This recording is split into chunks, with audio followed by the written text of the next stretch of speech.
नमस्ते। कक्षा 10 गद्य पर आधारित प्रश्न उत्तर जो प्रथम प्रश्न पत्र में आते हैं पहले नंबर पर। ईश्वर के प्रति आस्था वास्तव में जन्मजात न होकर सामान्यतः हमारे घर परिवार और परिवेश से हमें संस्कारों के रूप में मिलते हैं और ज़्यादातर लोग बचपन में इसे बिना कोई प्रश्न किए ही ग्रहण करते हैं। हमें 6 में से सिर्फ एक व्यक्ति ऐसा मिला जिसका कहना है कि बचपन से ही ईश्वर के अस्तित्व के प्रति संदेहशील हो चला था, लेकिन 5 ने कहा कि उनके साथ ऐसी स्थिति नहीं थी। जिस व्यक्ति ने ये कहा कि बचपन से ही उसने ईश्वर के बारे में अपने संदेह प्रकट करने शुरू कर दिए थे, उसका कहना था कि ऐसा उसने शायद अपने आसपास के जीवन में सामाजिक विसंगतियां देखकर किया होगा, क्योंकि उसके सवालों के स्रोत यही थे। एक तरफ उसने पाया कि धार्मिक पुस्तकें और धार्मिक लोगों के कथन से कुछ और बातें निकलती हैं, लेकिन जो आसपास के वातावरण में उन्हें देखने को मिलता है तथा ये धार्मिक लोग स्वयं जो व्यवहार करते हैं वह कुछ और है। लेकिन बाकी 5 ने सामाजिक आर्थिक विसंगतियों और ईश्वर के प्रति आस्था में अंतर संबंध पहले नहीं देखे थे। प्रश्न है, ईश्वर के प्रति हम आस्था कहाँ से और कैसे ग्रहण करते हैं।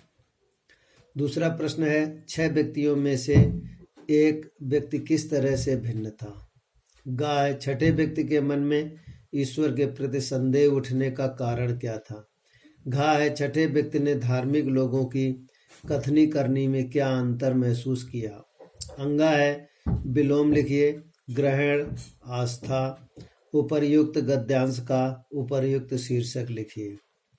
उत्तर पहले का इस प्रकार है, ईश्वर के प्रति हम आस्था घर परिवार और परिवार के संस्कार से ग्रहण करते हैं। दूसरा है, खा का उत्तर है, 6 व्यक्तियों में से किसी एक व्यक्ति इस तरह भिन्न था कि 5 व्यक्ति ईश्वर के अस्तित्व में विश्वास रखते थे, पर छठा व्यक्ति ईश्वर के अस्तित्व के प्रति संदेहशील हो चला था। गा उत्तर इस प्रकार है, छठे व्यक्ति के मन में ईश्वर के प्रति संदेह उठने का कारण उसके अपने आसपास के जीवन में व्याप्त सामाजिक विसंगतियां थीं। घा है, छठे व्यक्ति ने महसूस किया कि धार्मिक पुस्तकें और धार्मिक लोगों के कथनों में कुछ बात होती है, लेकिन आसपास के वातावरण में तथा धार्मिक लोगों के व्यवहार में कुछ और ही बात होती है। विलोम, ग्रहण, त्याग, आस्था, अनास्था, उपर्युक्त गद्यांश का शीर्षक विसंगतियां हैं। अगला गद्यांश इस प्रकार है, दैनिक जीवन में हमें अनेक लोगों से मिलते हैं जो विभिन्न प्रकार के काम करते हैं। सड़क पर ठेला लगाने वाला, दूध वाला, नगर निगम का सफाई कर्मी, बस कंडक्टर, स्कूल अध्यापक, हमारा सहपाठी और ऐसे ही कई अन्य लोग हैं। शिक्षा, वेतन, परंपरागत चलन और व्यवसाय के स्तर पर कुछ लोग निम्न स्तर पर कार्य करते हैं तो कुछ उच्च स्तर पर।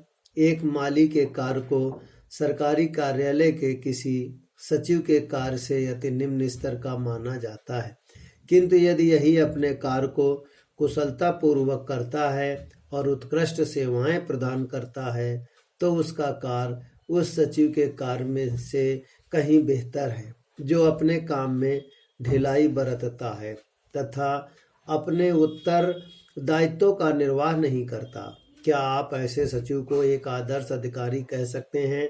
वास्तव में पद महत्वपूर्ण नहीं है, बल्कि महत्वपूर्ण होता है कार्य के प्रति समर्पण भाव और कार्य प्रणाली में पारदर्शिता। प्रश्न इस प्रकार है, लोगों के कार्यों को मुख्यतः कितने स्तरों पर बांटा जाता है। इस बंटवारे का आधार क्या होता है। खा, माली का निम्न स्तरीय माना जाने वाला कार्य सचिव के कार्य से कब बेहतर बन जाता है। गा, किन कमियों के कारण एक सचिव को आदर्श अधिकारी नहीं कहा जा सकता। घा, उत्कृष्ट कार्य किसे माना जाता है। अंगा, विलोम शब्द लिखिए उत्कृष्ट और निम्न का। चा, उपर्युक्त गद्यांश का उपर्युक्त शीर्षक लिखिए। बालक स्वयं इन प्रश्नों के उत्तर करेंगे, कॉपी में लिखेंगे।